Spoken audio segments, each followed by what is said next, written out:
नमो अरिहन्ताणं नमो सिद्धाणं नमो वायरियाणं नमो उवझायाणं नमो लोये सव्वसाहुरं नमः श्रीवर्धमानाय निर्धूतकलिलात्मने सालोकानां त्रिलोकानां यद्विद्यादर्पणाय ते। धर्म के 10 लक्षण पर एक अपन संक्षिप्त चर्चा कर रहे हैं। धर्म के संदर्भ में हमारी बहुत स्पष्ट अवधारणा धीरे धीरे बनती जा रही है। धर्म कहाँ होगा, कैसे होगा, कब होगा, इन सब प्रश्नों के एक ही उत्तर है, यहाँ होगा, आत्मा में होगा, आत्मा से होगा, आत्मा के लिए होगा। हम जो धर्म बाह्य क्रियाओं में, बाह्य प्रवृत्ति में कहते हैं, वह भी इसलिए कहते हैं क्योंकि बाह्य प्रवृत्तियाँ भद्र होने से आत्म धर्म करने की संभावना बढ़ जाती है। जैसे कि एक दो उदाहरण से अपन समझने की कोशिश करें। उपवास आदि करना चाहिए, तो उपवास आदि करने से क्या होगा कि आपको जो विषय कषायों से समय बचेगा ना, भाई भोजन नहीं करेंगे तो बनाएंगे भी नहीं, तो जब करना नहीं है, बनाना नहीं है, तो 2-3 घंटे बच गए ना आपके पास। अब 2-3 घंटे आप चाहो तो धर्म कर सकते हो, स्वभाव में प्रवेश करने की भावना, प्रयास कर सकते हो।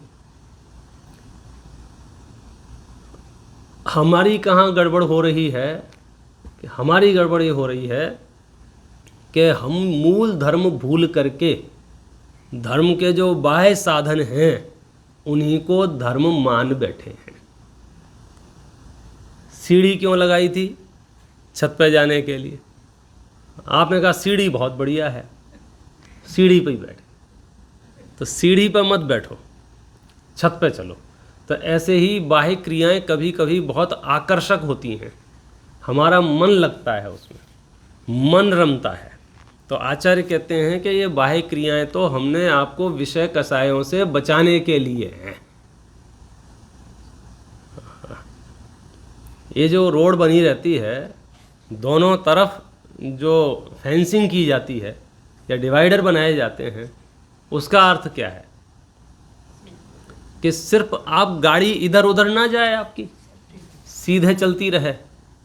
तो ये व्रतों के माध्यम से, संयम के माध्यम से, उपवास आदि के माध्यम से, क्रियाओं के माध्यम से गाड़ी ऑन रोड रहती है। पापों में जाएगी तो खाइयों में गाड़ी चलाना बहुत सरल काम नहीं है। पुण्य क्षेत्र में रहते हैं, हमारी रोड बहुत नीट एंड क्लीन होती है, हमको गाड़ी चलाने में बड़ी सुविधा होती है। लेकिन पुण्य क्षेत्र में आ जाने मात्र से गाड़ी चल जाएगी ऐसा नहीं है। बढ़िया सुपर चिकने हाईवे पे आके हम खड़े हो गए, नहीं साहब, गाड़ी चलानी पड़ेगी। व्रत नहीं कर रहे हैं वो परिस्थिति, और व्रत कर रहे हैं वो परिस्थिति। व्रत नहीं कर रहे हैं माने उबड़ खाबड़ रोड है, बहुत गड्ढे हैं, जगह जगह अटकाव ज़्यादा है। व्रत कर रहे हैं माने सुपर हाईवे है। लेकिन काम किससे होगा कि जब गाड़ी चलाओगे। हमने क्या किया, ज़्यादा से ज़्यादा धर्म के पुरुषार्थ के नाम पर कि गड्ढों से निकलकर सुपर हाईवे पर आके खड़े हो गए। व्रत कर लिया ना मैंने, 5 दिन भूखा रह लिया ना, 10 उपवास कर लिए ना, और क्या चाहिए। तो उसे लग रहा है कि ये जो 10 उपवास किए थे ना, दी एंड है, जबकि 10 उपवास तो वैसा शुरुआत है। और उपवास क्यों किए थे ये तो बता, कि आपने लिखा था ना पोस्टर में 10 उपवास करने वालों का सम्मान होगा। इसलिए कर लिया। तो ठीक है साहब, जय जय, हो गया सम्मान, खत्म कहानी। इससे ज़्यादा कुछ नहीं हुआ ना फिर। नहीं, आपने लिखा था ना ग्रंथों में कि उपवास करते हैं वो स्वर्ग जाते हैं, तो अब तो मेरा स्वर्ग पक्का हो गया ना, मैं तो 3 साल से हर साल कर रहा हूँ। तो बस जय जी ने, आप स्वर्ग जाओ। यहाँ बात उनकी चल रही है जो धर्म करने आए हैं, और धर्म का फल स्वर्ग नहीं है, धर्म का फल मोक्ष है। स्वर्ग का तो यहाँ निषेध करेंगे, स्वर्ग का तो यहाँ हम कहेंगे उसमें सुख नहीं है, दुख है। स्वर्ग की कांक्षा वाले जीवों का हम यहाँ स्वागत नहीं करेंगे। हम तो मोक्ष की बात कर रहे हैं। स्वर्ग तो आपको पुण्य परिणाम से ही मिल जाएगा, उसके लिए धर्म करने की जरूरत नहीं पड़ेगी आपको। बिना धर्म करने वाले जीव भी स्वर्ग जाते हैं कि नहीं जाते हैं? खूब जाते हैं। स्वर्ग जाने वाले सिर्फ जैनी ही हैं कि अजैनी भी हैं? अजैनी भी हैं। क्यों? क्योंकि पुण्य परिणाम तो वो भी कर लेते हैं, दया तो वो भी पाल लेते हैं, करुणा तो वो भी कर लेते हैं, देख के तो वो भी चल लेते हैं, जीवों की रक्षा की भावना तो वो भी भा लेते हैं, घर परिवार के मित्रों की, साधुओं की, अपने धर्मात्माओं की सेवा वो भी कर लेते हैं। तो जो पुण्य परिणाम है वो काम वो कर लेते हैं। परिग्रह घटा लेते हैं कितने ही अजैन साधु भी, कम से कम परिग्रह में जीवन जीते हैं कितने ही संत। तो पुण्य तो सब कर लेते हैं, तो पुण्य के फल में स्वर्ग भी सबको मिल जाता है फिर। लेकिन बात जब धर्म की आएगी तो हमें पुण्य से बाहर सोचना होगा, और हम पुण्य से बाहर सोचने को तैयार नहीं हैं। हमको घबराहट होती है कि पुण्य से बाहर सोचेंगे, अगर पुण्य भी नहीं होगा और पुण्य नहीं करेंगे तो फिर बड़े मुश्किल हो जाएगी साहब। जबकि उपदेश तो ऊंचा चढ़ने के लिए दिया जाता है, नीचा गिरने के लिए नहीं दिया जाता है। तो यहाँ जिस धर्म की हम बात कर रहे हैं वो धर्म पाप रूप तो है ही नहीं, वो धर्म पुण्य रूप भी नहीं है, वो धर्म धर्म रूप है। और निर्णय कैसे करेंगे, धर्म किसको कहेंगे? निर्णय करेंगे उसके रिजल्ट से, उसके परिणाम से, उसके फल से। जिसके फल में नरक और त्रेंच आदि गति मिलती हो वे परिणाम पाप के परिणाम, जिनके फल में मनुष्य और देवगति आदि मिलती हो वे परिणाम पुण्य के परिणाम, जिसके फल में मोक्ष मिलता हो वो भाव धर्म का भाव। अधिकांश लोगों ने जो चूक जहाँ हुई, हमने पुण्य को ही धर्म कह दिया, पुण्य को ही धर्म मान लिया, जबकि पुण्य धर्म नहीं है। हाँ, कहीं कहीं हमने पुण्य की प्रशंसा की है। क्यों की है पुण्य की प्रशंसा? क्योंकि ऊबड़ खाबड़ रोड पे आप गाड़ी चलाओ, उससे अच्छा है आप एकदम चिकने हाईवे पे गाड़ी चलाओ, आपको मज़ा आएगा चलाने में। तो इसलिए हमने जो पुण्य की प्रशंसा की थी वो तो इसलिए कि पुण्य के वातावरण में, पुण्य परिणामों के प्रशस्त वातावरण में आत्मा का धर्म शीघ्रतया प्रकट होने की संभावना है। पाप के परिणामों में या पाप के उदय में या पाप के परिक्षेत्र में थोड़ा मुश्किल होता है। पाप के उदय में तो धर्म हो सकता है, लेकिन पाप के परिणामों में नहीं हो सकता है।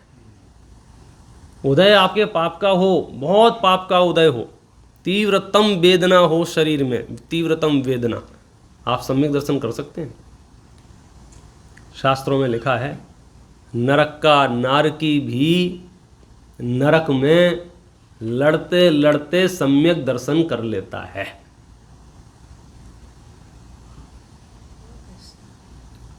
अब वो कला सीखनी पड़ेगी, उसके लिए वो बार कोड है वहाँ स्कैन कर देंगे।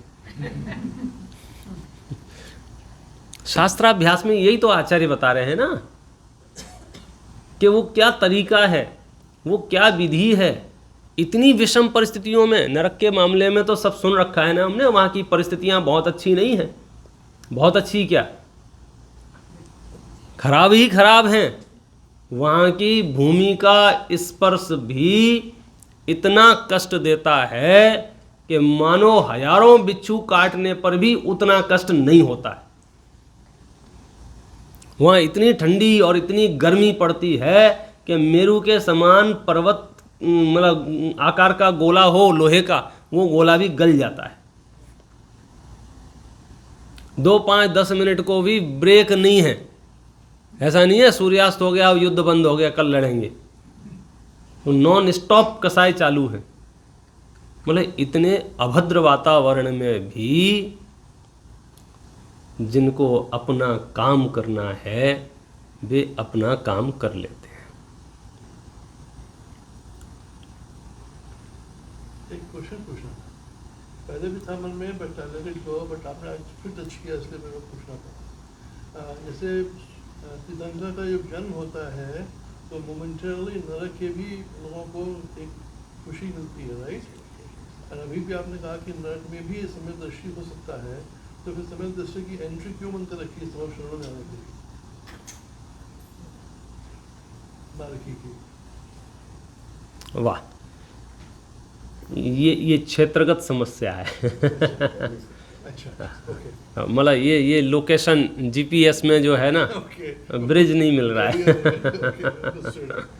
इनका प्रश्न ये है, नरक का नारकी जब सम्यक दृष्टि होता है तो फिर उसको समूह शरण में एंट्री क्यों नहीं है? वहाँ भी बुला लो उसको, कि हमारी तो भावना है कि सभी जीव लाभ लेवें, लेकिन वो यहाँ आ नहीं सकते हैं। आ नहीं सकते मतलब क्षेत्रगत समस्या है, वो ऐसी जगह लोकेट हैं कि वहाँ से निकलने का रास्ता नहीं है। जैसे क्या होता है, यहाँ इतनी बड़ी धर्म सभा चल रही है, अथवा लौकिक दृष्टि से भी राष्ट्रपति यहाँ एक देश के दूसरे देश के आते जाते हैं, सबको आमंत्रण मिलता है, लेकिन जेल के कुछ कैदी वहाँ नहीं आ पाते हैं। क्यों नहीं आ पाते हैं? क्योंकि उनकी सज़ा ही इस जाति की है कि वो वहाँ नहीं आ पाते हैं। फिर भी कोई ख़ास मैसेज हो जाता है तो जेल तक पहुँचा देते हैं। तो कुछ नरकों तक तो ऊपर के देवगण जाके भी कभी कभी संबोधन करके आ जाते हैं। खैर, मैं तो आपको दूसरी बात बताना चाह रहा हूँ। कौन सी? पाप का तीव्रतम उदय हो तो भी सम्यक दर्शन किया जा सकता है। माने आप में गांठ बांध लो अपने दिमाग में, वस्ट से वस्ट हालत हो ना आपकी, तो भी आप ये सोचना क्या अब मैं सम्यक दर्शन कर सकता हूँ क्या? तो शास्त्र कहेंगे हाँ आप कर सकते हो। कब? जब आपसे उठा ना जा रहा होगा, आपसे बैठा ना जा रहा होगा, आपसे करवट भी नहीं ली जा रही होगी, आप किसी को पहचान नहीं पा रहे होंगे, आप सुन नहीं पा रहे होंगे, लेकिन चेतना यदि जागृत है तो संगी पंचेंद्री की चेतना है ना वो, तो सम्यक दर्शन कर सकती है। इसलिए शास्त्राभ्यास करना चाहिए। भले ही शास्त्राभ्यास के काल में हो सकता है सम्यक दर्शन ना हो, लेकिन सच्चाई आपको पता होगी और बेड पे पड़े होंगे फुर्सत में, डॉक्टर मना कर देंगे घर वालों को भी मिलने से कि अब कोई नहीं मिलेगा, तो अब तो आपको फ्री टाइम है ना, तो पूर्व में शास्त्राभ्यास किया होगा तब तो वो फ्री टाइम है। और पूर्व में शास्त्राभ्यास ना हो, तत्व चिंतन के लिए कुछ विषय हमारे पास ना हो, जिनवाणी कंठ में ना हो, तो वो कार्य वो काल संक्लेश का विषय है, आकुलता का विषय है, भय का विषय है, डर का विषय है, तड़फन और बेचैनी का विषय है। अब क्या होगा? अब क्या होगा? अब तो मैं मर जाऊंगा, अब तो ये मार डालेंगे, अब तो बहुत पीड़ा होने वाली है, अब तो ये ऑपरेशन करेंगे और फिर ऑपरेशन करेंगे और फिर गलती हो गई इनसे और फिर कैंची छोड़ दी पेट में और फिर दोबारा ऑपरेशन करेंगे, सर्कस बना देंगे हमारा। कर्म के योग से हमारे साथ ऐसी परिस्थितियां नहीं बनी हैं, इसलिए हमें लग रहा है सब हरा हरा है, लेकिन वो ऐसा सर्कस है कब आप एडमिट हो जाएंगे आपसे पूछेंगे भी नहीं। अभी तो सब आपकी जी हजूरी करते हैं, हुक्म मानते हैं, आप जैसा कहते हो वैसा करते हैं। आप समझे, आप थोड़े भी नाराज़ होते हो सामने वाला रुक जाता है, ठीक है आप अपनी मर्जी का कर लो। लेकिन जब आप पेशेंट बन के अस्पताल में जाते हैं तो फिर कोई आपसे पूछता नहीं है क्या करना है, फिर वो निर्णय आपका नहीं होता है, या तो डॉक्टर डिसीजन लेता है या आपकी फैमिली डिसीजन लेती है। आप क्या करते हैं? कुछ नहीं, आधा अधूरा समझ में आता है, सामर्थ्य कम होती है, ताकत बचती नहीं है, वेदना बहुत है। तो यदि आपको तत्व विचार ठीक से ना हो तो सिवाय आकुलता के कुछ नहीं करते हो, और तत्व विचार हो तो आप कह सकते हो कि डॉक्टरों को जो दिखाए वो करें, हम अपना काम करते हैं। हमारा काम क्या है? वेद विज्ञान, तत्व विचार। नरक का नारकी भी उस पीड़ा में सम्यक दर्शन कर लेता है, तो हम तो कर ही सकते हैं। बड़ी सरल चीज़ है। सरल इसलिए है क्योंकि किसी से लेना नहीं है। ये सरल इसलिए है कि किसी की कृपा होगी तब मुझे सम्यक दर्शन होगा, ऐसा नहीं है। किसी का आशीर्वाद मिलेगा, कोई मंत्र जाप होगा, कोई विधि प्रक्रिया कुछ नहीं। आप जहाँ हो, जिस हालत में हो, सिर्फ आपके श्रद्धान ज्ञान का निर्मल परिणमन, उसका नाम सम्यक दर्शन, सम्यक ज्ञान है। और श्रद्धान ज्ञान का निर्मल परिणमन कौन करेगा? मेरे श्रद्धान का परिणमन मैं कर सकता हूँ, आपके श्रद्धान का आप कर सकते हैं। तो कब कर सकते हैं? जब हमें पता हो कि सच्चा श्रद्धान किसे कहते हैं। इसलिए बहुत ज़रूरी है कि हम जिनवाणी का सतत अभ्यास करके कुछ खजाना, कुछ माल अपने पास रखें। जैसे होता है ना, इमरजेंसी के लिए आप कुछ सेविंग कर देते हैं कि जब ज़रूरत पड़ेगी तो अपन निकाल लेंगे। तो ऐसे ही थोड़ा बहुत ज्ञान अभ्यास हमें इसलिए भी करना चाहिए कि इमरजेंसी पड़ेगी तो हम काम में ले लेंगे।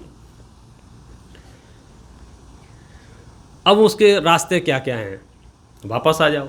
10 धर्मों की अपन बात कर रहे थे। कितने धर्मों की बात हो गई है? 5। पहला उत्तम क्षमा, दूसरा उत्तम मार्दव, तीसरा उत्तम आर्जव, चौथा उत्तम शौच, पांचवा उत्तम सत्य, छठवें का नाम है उत्तम संयम। क्या नाम है? क्या बोला? क्या कहा? उत्तम संयम। अब ये संयम शब्द से ही बहुत आपको स्पष्ट होगा, दुनियादारी में जितने भी हैं। संयम माने बाह्य किसी भी प्रकार की प्रवृत्तियों में उलझे बिना आत्मा में रहना, उसका नाम उत्तम संयम है। क्योंकि ये धर्म आत्मा के हैं, ये ध्यान रखना। और आत्मा के जो धर्म हैं वो आत्मा में ही मिलेंगे। हम आत्मा के धर्म बाहर में ढूंढने की कोशिश करते हैं, इसलिए हम उलझ जाते हैं। धर्म किस में है? आत्मा में। तो कहाँ मिलेगा? आत्मा में। तो उत्तम संयम नाम का धर्म भी कहाँ मिलेगा? आत्मा में मिलेगा। हाँ, इसके कुछ व्यवहारिक प्रारूप भी हैं। हम जब तक चैतन्य रमणता नहीं हो रही है, या चैतन्य रमणता होने भी लग जाए, तो उपयोग जब बाहर में आएगा तो कुछ ना कुछ तो प्रवृत्ति रहेगी ना। तो उस प्रवृत्ति में भी अनर्गल प्रवृत्ति नहीं होती है, संयमित प्रवृत्ति होती है धर्मात्माओं की। और वो संयम यहाँ पर 2 प्रकार से कहा गया है। कुछ रह गया?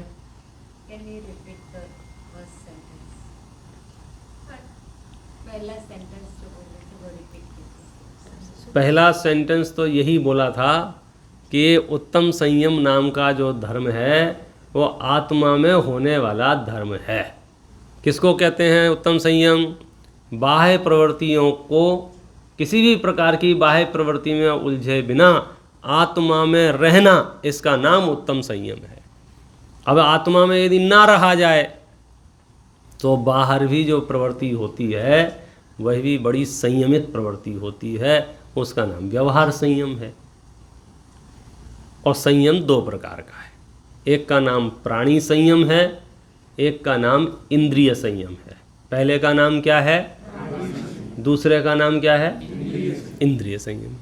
प्राणी संयमों में प्राणियों की मुख्यता से बात करते हैं, इंद्रिय संयम में इंद्रियों की मुख्यता से बात करते हैं। प्राणी संयम में किस प्राणी की मुख्यता से बात करते हैं? टोटल प्राणी कितने प्रकार के हैं? प्राणियों की चर्चा यदि हम करेंगे तो जवाब है संसार में 6 प्रकार के प्राणी हैं। कितने प्रकार के? 6 षटकाय रूप जीवों की अवस्था है। षटकाय पर 6 प्रकार के विशेष अवस्थाएं हैं, 6 प्रकार के विशेष शरीर हैं, इसलिए उनको षटकाय कह दिया गया है। मुख्य रूप से जीव 2 प्रकार के हैं, एक संसारी और एक मुक्त। संसारी जीव जो है वो 6 प्रकार के। कौन कौन से 6 प्रकार के? 5 स्थावर। 5 स्थावर में यही आएंगे, पृथ्वी का एक, जल का एक, अग्नि का एक, वायु का एक और वनस्पति का एक। ये तो हो गए 5 स्थावर। और एक है त्रस। क्या बोला? त्रस। क्या कहा? त्रस। 2 इंद्री, 3 इंद्री, 4 इंद्री, पंचेंद्री, इन सब का एक नाम है त्रस। मतलब एक इंद्री को छोड़ करके जितनी भी जीव राशि है उन सब को यदि एक नाम से पुकारा जाए तो क्या है? त्रस। तो आचार्यों ने 6 प्रकार के जीव बताए। कौन कौन से? 5 स्थावर और एक त्रस। इन 6 प्रकार के प्राणियों को कष्ट ना पहुंचाना वो प्राणी संयम है। और 6 ही इंद्रियां बताई हैं। 6 इंद्रियां कौन सी हैं? 5 तो पता है, स्पर्शन, रसना, घ्राण, चक्षु, कर्ण, ये 5 इंद्रियां हैं। बराबर है? ये स्पर्शन, रसना, घ्राण, चक्षु और कर्ण। और एक और है, उसका क्या नाम है? मन। तो ये 6 प्रकार के जो इंद्रियां हैं उनको रोकना या उनको जीतना या उनको संयमित करना, ये इंद्रिय संयम है। पहला कौन सा है? प्राणी संयम। दूसरा कौन सा है? इंद्रिय संयम। अब प्राणियों का संयम और इंद्रियों के संयम से अपेक्षा क्या है कि यदि हम अनावश्यक रूप से प्राणियों की हिंसा आदि में उलझे रहेंगे तो हम उत्तम संयम धर्म में नहीं रह पाएंगे, अथवा इंद्रियों में उलझे रहेंगे तो हम उत्तम संयम धर्म का सेवन नहीं कर पाएंगे। तो उत्तम संयम धर्म के सेवन करने के लिए हमें आवश्यक है कि हम प्राणी संयम और इंद्रिय संयम की पालना करें। प्राणी संयम इंद्रिय संयम की पालना कैसे हो सकती है? उसकी वही विधि है कि हम एक तो हिंसा से कम मतलब ज़्यादा से ज़्यादा बचने की कोशिश करें, कम से कम हिंसा हो हमारे निमित्त से। अब सब जीवन जिएंगे तो थोड़ी बहुत तो हिंसा होती ही है, तो फिर हम हिंसा का प्रारूप तय करें, कौन सी होती है और कौन सी करते हैं। तो फिर उसमें आपको वैरायटी मिल जाएगी कि श्रावक जो है उसकी कोशिश है कि संकल्प पूर्वक तो हिंसा बिल्कुल नहीं करता है। क्या कहा? संकल्प पूर्वक हिंसा नहीं करता है, जिसको कहते हैं संकल्पी हिंसा, वो श्रावक के नहीं होती है। मतलब क्या हुआ इसका? मतलब ये हुआ कि अभी यहाँ कुछ प्रसंग बन जाए और झगड़ा हो जाए, हाथापाई हो जाए, तो उस समय आपने 2 दिए, मैंने 2 दिए और जो कुछ भी हुआ चला गए। घर जाके मैं नहीं सोच सकता हूँ कि अब दोबारा मिलने दो, इस बार तो मैंने कम मार पाया, अब अच्छे से पिटाई करूँगा। ये जो संकल्प लेते हैं ना, अभी तो मैं अकेला था, अगली बार मिलना, ये जो संकल्प लेते हैं, कभी मौका मिलेगा तो मैं बताऊंगा, आज तो मैं थोड़ा कमज़ोर पड़ गया, ये जो संकल्प है, ऐसी संकल्पी हिंसा श्रावकों के नहीं होती है। वो थोड़ी बहुत जो होती है उद्योगी हिंसा होती है, मतलब व्यापार आदि करने में ना चाहते हुए भी जो हिंसा हो जाती है उसका नाम उद्योगी हिंसा है। अथवा आरंभी हिंसा होती है, घर गृहस्थी के कार्यों को करते समय ना चाहते हुए भी जो हिंसा हो जाती है उसे आरंभी हिंसा कहते हैं। अथवा विरोधी हिंसा होती है, कोई विरोध करते समय किसी ने मेरे परिवार पर ही आक्रमण कर दिया, तो परिवार के बचाव के लिए धर्म धर्मायतनों पे आक्रमण कर दिया, तो धर्म धर्मायतनों के आक्रमण के बचाव के लिए न चाहते हुए भी जो हिंसा हो जाती है उसका नाम है विरोधी हिंसा। विरोधी हिंसा करनी चाहिए या उद्योगी हिंसा करनी चाहिए या आरंभी हिंसा करनी चाहिए, ऐसा नहीं है। कैसा है? हो जाती है। हम तो ये कहेंगे कि बिल्कुल अहिंसक रसोई बनानी चाहिए, लेकिन आप लाख प्रयास करोगे तो भी रोज रोज रसोई बनाते समय कोई ना कोई सूक्ष्म जीव, कोई ना कोई चींटी, कोई ना कोई मक्खी, कोई ना कोई मच्छर, कहीं ना कहीं से दूसरे जीव हमसे कष्ट पा ही जाते हैं। हम जब कषायों के संसारी वातावरण में रहते हैं तो किसी ने कुछ कहा तो जाने अनजाने में हमारे मुख से भी 2-4 शब्द निकल ही जाते हैं। तो वो जो शब्द निकल गए उसका नाम विरोधी हिंसा है। वो जो गलती से हिंसा हो गई उसका नाम विरोधी हिंसा। हम व्यापार करेंगे माने कुछ फैक्ट्री डालेंगे या दुकान चलाएंगे, कुछ भी करेंगे, तो गाड़ी उठाएंगे, गाड़ी से आएंगे, गाड़ी से जाएंगे, तो उससे जो संभावित हिंसा है तो सर्वत्र जितनी भी है तो बोले श्रावकों को न चाहते हुए भी उतनी तो होती है, लेकिन संकल्पी हिंसा नहीं होती है। प्रमादी हिंसा किसमें है? प्रमादी नाम की कोई हिंसा नहीं है। प्रमाद परिणति हिंसा में मूल कारण कहा है। हिंसा जो होती है, अधिकांश हिंसा जो होती है उसमें एक बड़ा फैक्टर है, वो है प्रमाद। कौन सा? मैंने ध्यान नहीं दिया, सावधानी पूर्वक प्रवृत्ति नहीं की। समझो रसोई है, अब हम ध्यान ही नहीं दे रहे हैं, चीज़ें खुली पड़ी हुई हैं घंटों से, अब खुली पड़ी हुई हैं तो फिर उस पर जीव राशि आके बैठेगी ना। आपने जहाँ तहाँ शक्कर डाल दी, जहाँ तहाँ चीज़ें डाल दी, तो फिर कीड़े मकोड़े हो रहे हैं। तो वो जो है वो प्रमाद परिणति वाली बात है। आप महीनों से झाड़ू पोंछा नहीं लगाएंगे, 1-1 महीने 4-4 महीने में एक बार लगाएंगे, तो वो तो हिंसा होने ही वाली है, क्योंकि पहले आपने उनको अच्छे से घर बसाने दिया, फिर आप निकले हथियार लेके कि अब खाली करो। मतलब वो इंडिया जैसा अतिक्रमण हो गया वो, कि उन्हें 10 साल तक दिखेगा नहीं, वहाँ ठेला लग जाएगा, दुकान बन जाएगी, सब हो जाएगा। 10 साल बाद वो पूरा जब सेट हो जाएगा फिर अतिक्रमण वालों को याद आएगा, अरे ये तो अतिक्रमण की जगह है। तरीका क्या था? दूसरे दिन उसको नोटिस मिल जाना चाहिए था, सर ये जगह आपकी नहीं है, यहाँ पर आप ऐसा काम मत कीजिए। दूसरे दिन नोटिस मिल जाता तो इतनी तकलीफ नहीं होती, न करने वाले को न कराने वाले को। वो भी समझ जाता ठीक है। लेकिन पहले उसको अच्छे से 1 दिन 2 दिन 2 साल 4 साल 10 साल, फिर अचानक से, तो वो एक अलग परिस्थिति है। तो प्रमाद परिणति जो है विसंवाद में, हिंसा में एक बड़ी वजह बनती है। यदि हम प्रमादी नहीं होंगे, सावधानी पूर्वक अपनी सारी चर्याएं करेंगे, तो निस्संदेह हमारा काम, मतलब हिंसा कम से कम होगी। मतलब वो प्राणी संयम पालने में एक ये भी बड़ा हेतु है कि हम प्रमाद चर्या से बचें।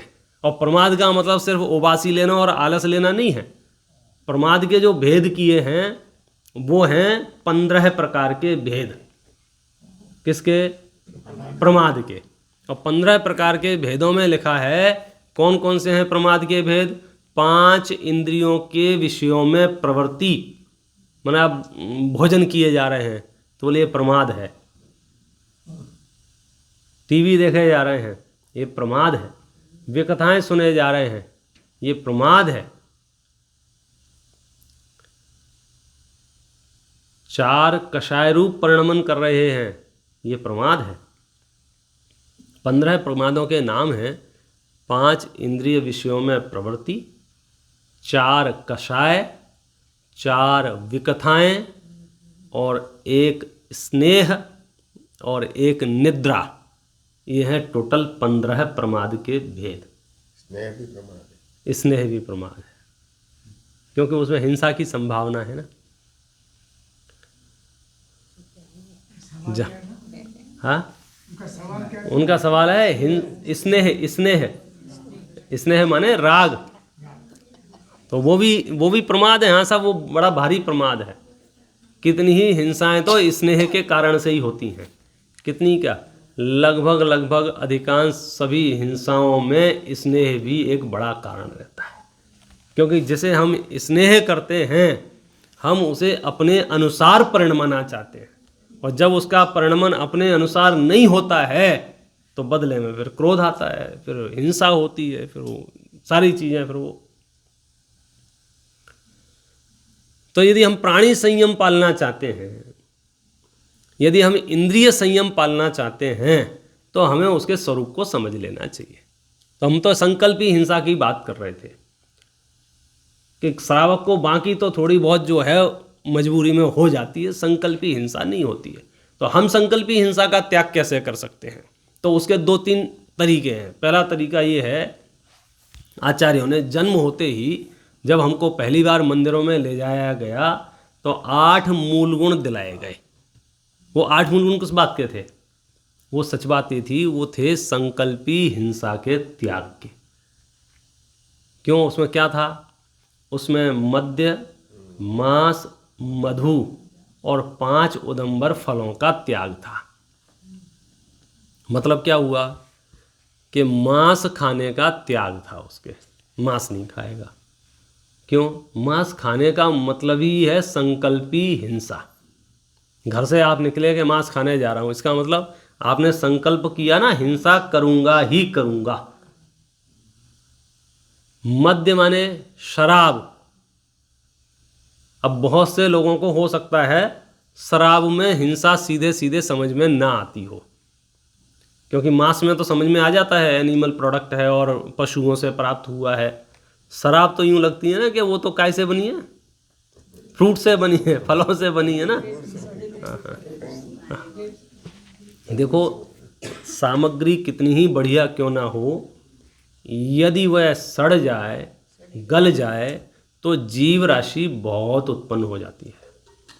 शराब की एक बूंद में इतने जीव होते हैं, इतने जीव होते हैं, यदि वे कबूतर के आकार के हो जाए ना, तो इस पूरे 3 लोक में नहीं बनेंगे, इतने जीव होते हैं। किस शराब की बात कर रहा हूँ? वो जो फलों से बनी। जब फल था तब नहीं थे, प्रकृति बदल गई ना, अवस्था बदल गई ना।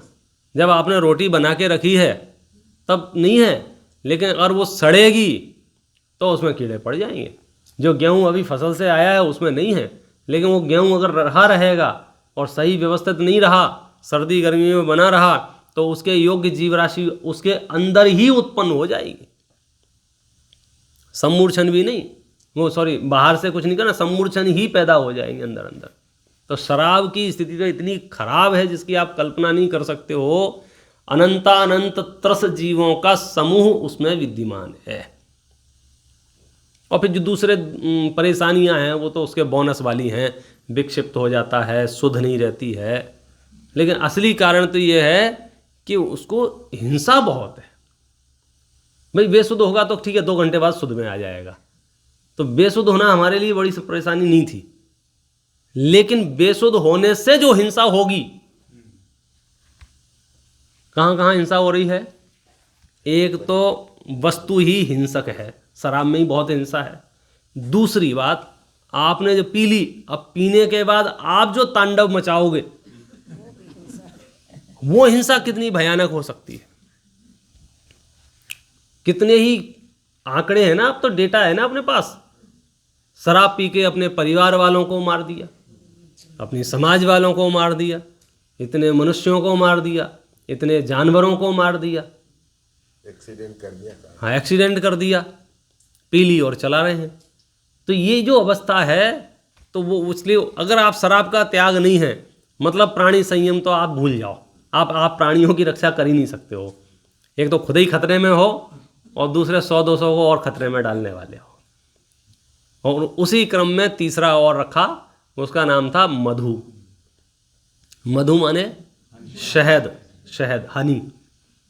अब वो ही चक्कर होता है। बड़े बड़े जीवों की हिंसा तो हमको हिंसा जैसी लगती है, लेकिन छोटे छोटे जीवों पे जो क्रूलिटी होती है वो नहीं नज़र आती है। उनके पंख काट दो अथवा मधु जैसे निकालते हैं, उन सारी लाखों मक्खियों को बेघर कर दो, उनके बच्चों को दूर कर दो। उनके बच्चे उसके अंदर अंडे रूप से विद्यमान हैं, उसको पूरे को निचोड़ दो, तो तुम्हारे शहद में शहद भी है और अंडों का भी रस है। और वो शहद भी जो तैयार हुआ है, वो कोई ऐसे तैयार नहीं हुआ है कि फूल मतलब फूल पर रखा था तो फूल से उठा के यहाँ रख दिया है। वो तैयार कैसे हुआ है? वो वहाँ शहद इकट्ठा कहाँ से हुआ है? वो मधुमक्खियाँ फूलों से लेके आई ना, तो कहाँ लेके आई? बाल्टी में, गिलास में, कटोरी में, चम्मच में, काय में लेके आई? क्या था उनके पास? हाँ, बोतल थी उनके पास। तो वो तो मुंह में भर के लाए ना, तो मुंह में भर के लाए और यहाँ आके क्या किया उन्होंने? उल्टी की। तो तुम किसी की उल्टी कैसे खा सकते हो? लेकिन विज्ञापन का ऐसा कमाल होता है, कोई तुम्हें फर्क नहीं पड़ता है। बस उनसे कह दिया, वो प्रचार करने वालों सब आज की तारीख में सबसे मिसगाइड करने का तरीका ढूंढ लिया है। किसी भी चीज़ को हेल्थ बेनिफिट से बता देंगे, इससे आपको आपके लाभ होगा। वो किडनी को फ़ायदा पहुंचा देंगे, वो हार्ट को फ़ायदा पहुंचा देंगे, वो ब्रेन को फ़ायदा पहुंचा देंगे, वो 100 चीज़ें बता देंगे आपको। आपको लग रहा है हाँ ये चीज़ बड़ी। चाइना वालों ने तो अति कर रखी है, हर एक जीव को बता दिया मेढक खाने से ऐसा हो जाएगा, ये खाने। अब वो लग गए लाइन पे लोग, क्या क्या करे, क्योंकि आपको तो स्वस्थ रहना है और सामने लिखा मिल गया कि शहद खाने से स्वस्थ होते हैं। सुनो, जहाँ हिंसा है वहाँ स्वास्थ्य हो ही नहीं सकता है। उसमें सिर्फ उसका थूक नहीं है, मतलब उससे उल्टी नहीं है, उसका पूरा परिवार वहाँ रहता है, वो खुद भी वहाँ रहती है। तो जब उसको टॉयलेट आती होगी तो कहाँ जाती होगी? मधुमक्खी। पॉटी करना होगा मधुमक्खियों को तो कहाँ करेगी? उड़ के जाएगी, दूसरी जगह करके आएगी। फिर सारा अपार्टमेंट वहाँ बना हुआ है उसका। और तुम जो शहद का स्वाद आता है उसमें मधुमक्खियों की उल्टी भी है, मधुमक्खी के पॉटी भी है, उसके बच्चों का खून भी है, सब है। मतलब इसलिए बहुत पहले जब इतना सब नहीं भी देखा था वीडियो में मधुमक्खियों का कैसा क्या परेशानी है, आचार्यों ने तो 3 चीज़ें पहले ही लिख दी, मद्य मांस मधु, इनका त्याग। ये आपको प्राणी संयम में सुरक्षा हेल्प करेगा। अभी असली प्राणी संयम तो तब होगा जब आप अणुव्रत और महाव्रत अंगीकार करेंगे। ये तो आपकी मानसिक तैयारी चल रही है। ये शहद के साथ साथ जो एक आजकल चल निकला है वेजिटेरियन एग्स, वो तो उसका जवाब दी। देखो सब चीज़ का इलाज है, उल्टी खोपड़ी का कोई इलाज नहीं। जिसको नरकादी गतियों में जाना ही प्रिय है वो कोई ना कोई ऐसा रास्ता ढूंढ लेगा जिससे नरकादी गतियों में जाया जाता है। इसी हिसाब से तो सिल्क के कपड़े भी नहीं पहनने चाहिए। किसके? सिल्क के। हाँ, नहीं पहनते ना, पहनने क्या चाहिए, हाथ नहीं लगाते हैं, कोई नहीं पहनता है। लगभग छोड़ दिए। जिनको नहीं पता होगा, गलती से अज्ञानता से कोई पहनता हो तो पहनता हो, क्योंकि वो संकल्पी हिंसा में है, क्योंकि उसमें क्लियर कट मामला है। यदि आप इसका सेवन करोगे तो हिंसा होगी ही होगी। तो कम से कम हम उन चीज़ों का तो त्याग कर ही सकते हैं जिनमें संकल्पित हिंसा है। इसीलिए तो रात्रि भोजन का त्याग साथ में रखा। क्यों? क्योंकि सूर्यास्त होने के बाद जो वायुमंडल में जीव राशि होगी, अब यदि आप भोजन करने बैठेंगे तो उतनी हिंसा होने ही वाली है। आपको बचा दिया। अच्छा, दूसरे एंगल से आप विचार करोगे तो पता चलेगा कि हमने जितनी भी चीज़ें आपसे करवाई थी, ये छोड़ दो, ये छोड़ दो, ये छोड़ दो, रियल में हेल्थ बेनिफिट तो उसके आपको मिल सकते हैं। यदि आपने जीवन भर रात्रि भोजन नहीं किया तो उसके हेल्थ बेनिफिट आपको मिल सकते हैं, वो अप्रूव्ड हो गए। अब उसके लिए हमको बहुत ज़्यादा शास्त्र खोल के बताने की आवश्यकता नहीं है। किसी को बस इतना ही बोल दो कि रात्रि भोजन के त्यागी हो तो उसको समझ में नहीं आता है ये क्या आप रिलीजियसली और ऐसा और धर्म और उसको सिर्फ इतना बोल दो कि इंटरमीडिएट फास्टिंग चल रही है मेरी। अच्छा बहुत बढ़िया, ये तो अच्छी चीज़ है और आप तो खा गए। तो लोग बहुत उसको प्रमोट कर रहे हैं। क्यों?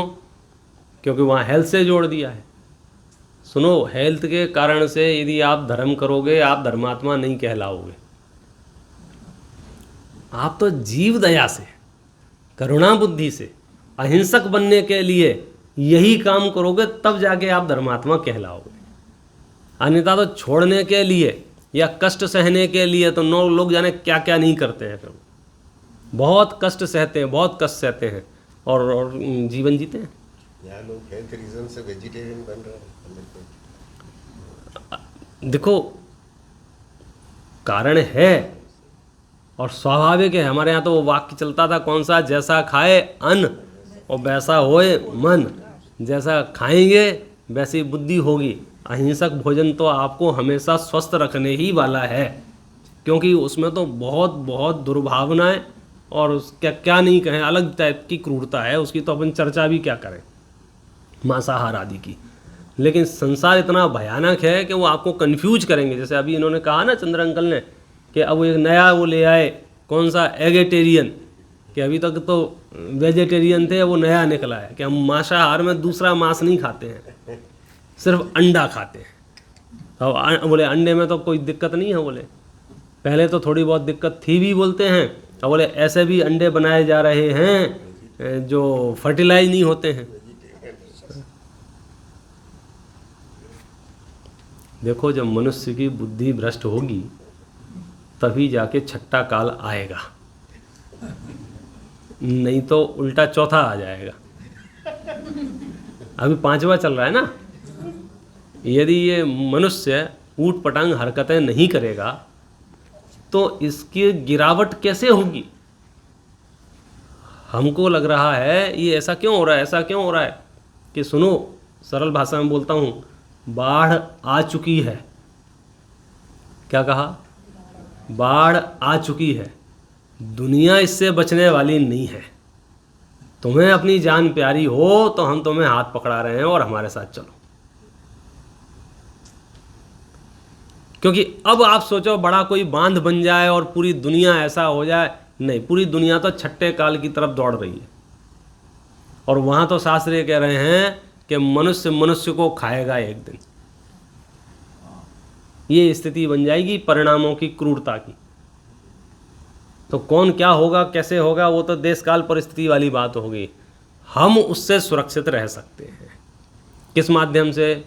प्राणी संयम और इंद्रिय संयम। अरे ये इंद्रियां मुझ आत्मा को समझ लीजिए एक एज ए सर्वेंट मिली थी, मेरा काम करें। मैं जब चाहूँ जो चाहूँ सोचूं, विचार करूं, देखूं, सुनूं, और मजाक मजाक में हमको पता ही नहीं चला हम इंद्रियों के गुलाम हो गए। अब इंद्रियां हमें ऑर्डर देती हैं। आधी रात को 12 बजे इंद्रियां ऑर्डर देती हैं, आइसक्रीम चाहिए, 2 तमाचे लगाओ, वहीं नहीं जाना है कहीं।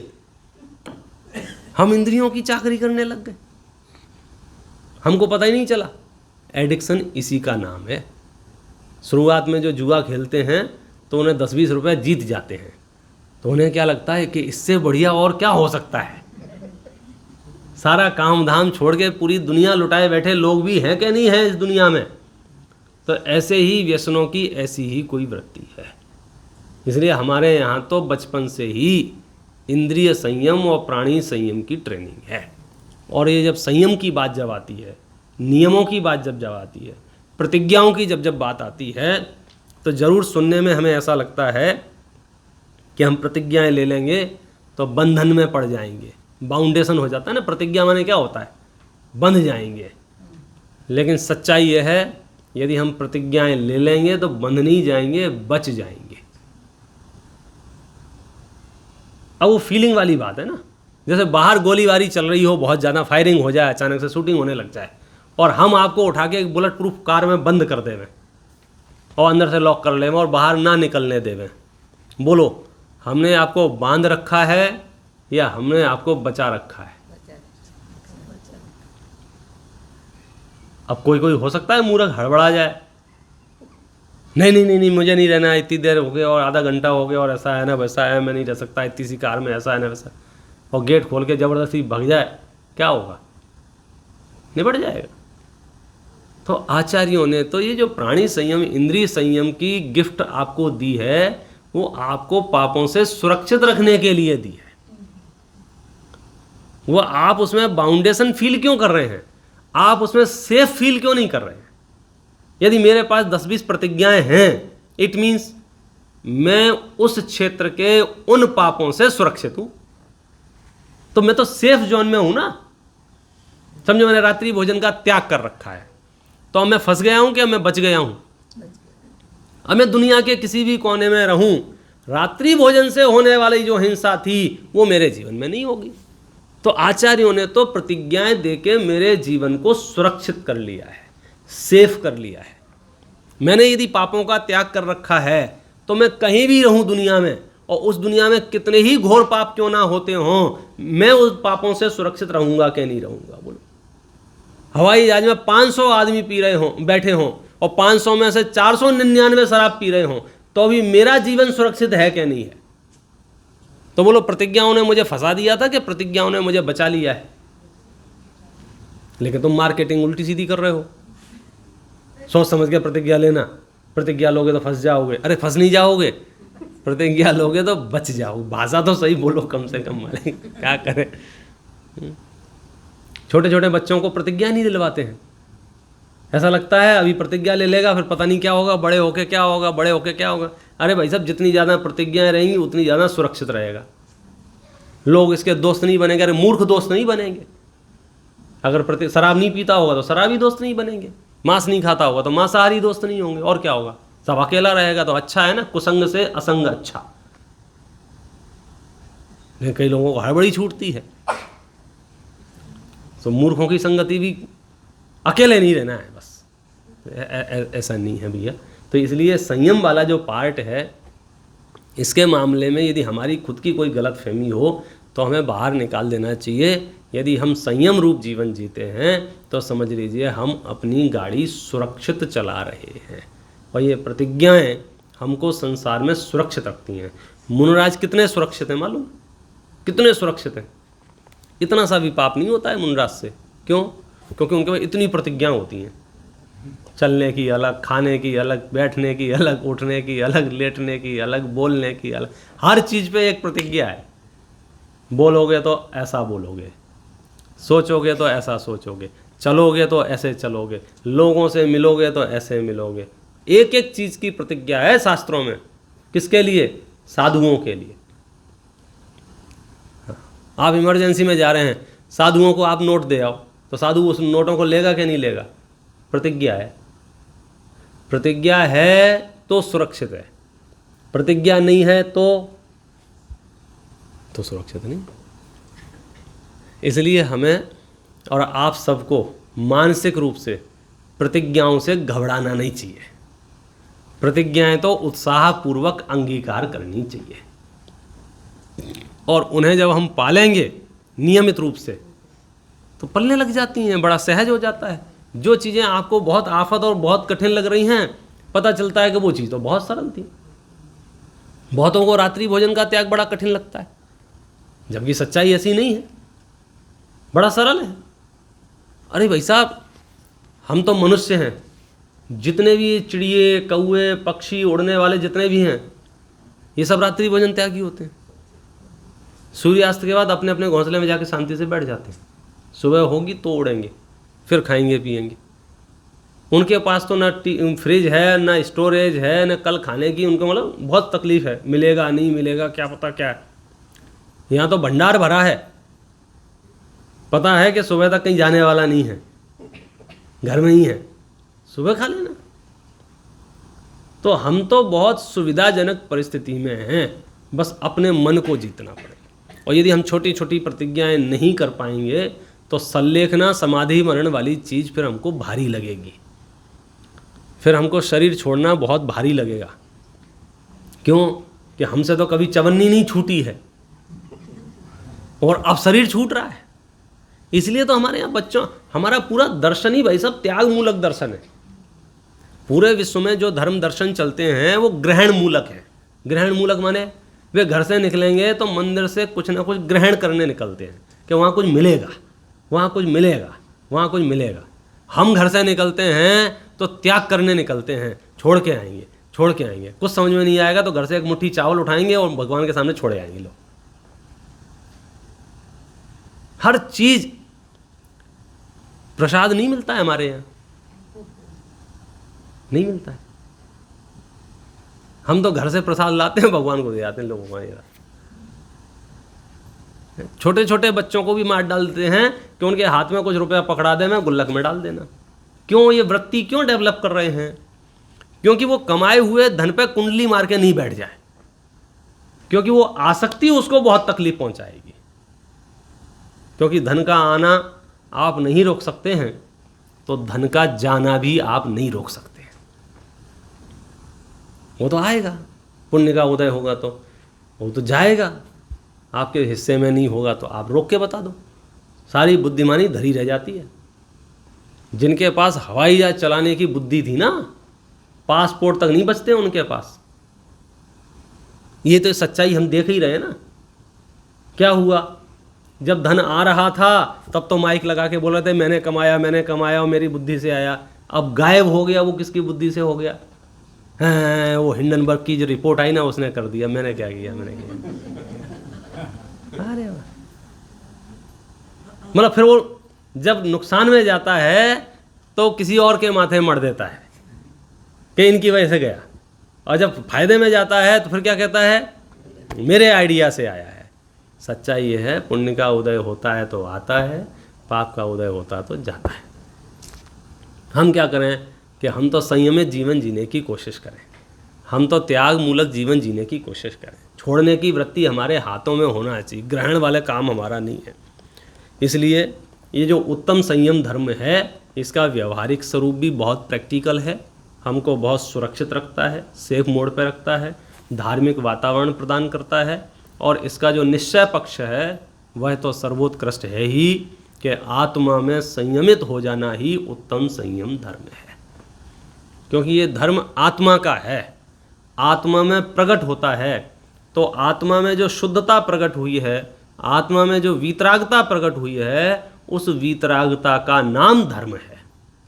और उसके अनेक रूप हैं, क्षमा, मार्दव, आर्जव, सत्य, शौच, संयम, और जो बचे हुए हैं तप, त्याग, आकिंचन और ब्रह्मचर्य। इन धर्मों पर भी अपन और चर्चा आगे करेंगे। ओम नमः सिद्धाय। इसमें से किसी को कुछ प्रश्न हो तो आप पूछ सकते हो। हाँ जी। सुबह में हमने सत्य की बात की और आपने कहा कि अप्रिय नहीं बोलना, लेकिन अप्रिय जो सुनता है उसको प्रिय होता है, अप्रिय होता है जो बोलता है उसको तो होता नहीं। तो ऐसा तो क्यों कहते कि प्रिय बोलो, लेकिन आप बोलो, समझो आप व्याख्यान दे रहे हैं, अब सबको अच्छा लगता है, कोई ऐसा अच्छा भी हो लगता है, कुछ को अप्रिय लगता है, तो उसमें आपने कुछ सत्य नहीं कहा, तो ऐसा क्यों कहते? बहुत बढ़िया। इनका प्रश्न है कि सुबह सत्य धर्म के प्रकरण में आपने जो कहा कि हित मित प्रिय बोलो, तो अब हम प्रिय कैसे बोल सकते हैं? क्योंकि कई बार ऐसा होता है कि हम बहुत प्रिय बोलें तो भी किसी किसी को अप्रिय लग सकता है। तो किसको क्या लग सकता है उस अपेक्षा से यहाँ नहीं है, हमको खुद को क्या लग रहा है उस अपेक्षा से है। और हमें ये बात हमारी पकड़ में आती है क्योंकि वाणी हमारी है ना, हमें पता चलता है जब हम बोल रहे होते हैं उसमें फ्लेवर कौन सा है। जब हम बोलते हैं ना तो बोलते समय जो हमारी स्टाइल होती है, हमारे तौर तरीके होते हैं, हमारी जो टोन होती है, उससे पता चल जाता है ये अप्रिय वाला फ्लेवर उसमें हमने मिलाया है या नहीं मिलाया है।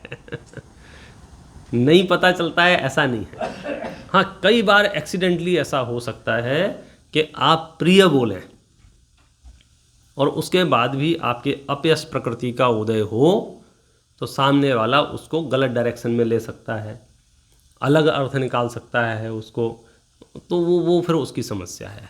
लेकिन यहाँ तो उसकी मना कर रहे हैं कि जब हम जानबूझ के व्यंग करने हैं, हम जानबूझ के उसमें थोड़ा नमक मिर्ची मिला के ऐसी भाषा बोलते हैं कि तकलीफ़ नहीं हो रही हो तो भी तकलीफ़ होने लग जाए, उनको अप्रिय वचन की कैटेगरी में कहा है। कुछ तो बहुत प्रसिद्ध हैं अप्रिय वचन जिनको हम गालियाँ कहते हैं। अब आप कितने ही अच्छी स्टाइल से गालियों का उपयोग करेंगे तो हम उसे अप्रिय वचनों में ही रखेंगे। कोई भी प्रसंग ऐसा नहीं हो कि आपको उन शब्दों का उपयोग करना पड़ जाए, क्योंकि घोषित रूप से वो अप्रिय हो चुके हैं। वे तो शब्द ही अप्रिय हो जाते हैं। कई बार शब्द आपके प्रिय हो सकते हैं लेकिन इंटेंशन अप्रिय हो सकता है, तो उन शब्दों को भी बोलने में सावधानी हमें रखना चाहिए। मतलब वो हमें ऐसा लग रहा है, ख्याल में आता है जब हम बोलते हैं और हम थोड़ा भी ध्यान देंगे तो हमें पता चलेगा कि हमने जो बोला है वो अप्रिय है या नहीं है। और ये तो गाड़ी चलाने जैसा काम है ना। जब हमको लगता है कि गाड़ी बहुत नज़दीक आ रही है, सामने वाले के पास एक्सीडेंट हो सकता है, तो हम क्या करते हैं, ब्रेक लगा लेते हैं ना।